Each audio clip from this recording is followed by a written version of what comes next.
Менің аты-жөнім Аймахан Самал, жасым 16-да, бойым 1,60. Менің аты-жөнім Якубов Самандар, жасым 16-та, бойым 1,70. Аты-жөнім Тіресбек Ажан, жасым 15-те, бойым 1,60.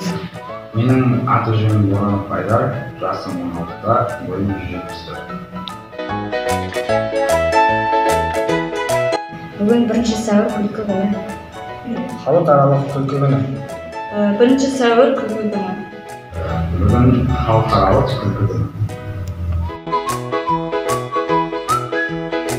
Әрине пайдалы, адам өмірінің денсаулығын жақсартады және де адам өмірін ұзартады.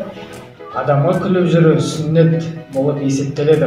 Адамға күлу әрине пайдалы, ол иммунитетті нығайтады. Адамға күліп жүру өте пайдалы. Көбінесе ретінде күлкі адамның өмірін ұзартады. Менің ұсынар фильмім 6 жасар алпамыс. Мен сіздерге ұсынатын фильмім Бетперде. Әрине өзіміз білетіндей, қазақтың фильмі «Менің атым Қожа». Күлкі күнінде жалғыз үйде қалғанда деген фильм бар. Өте жақсы фильм. Барлықтарыңыз көріңіздер.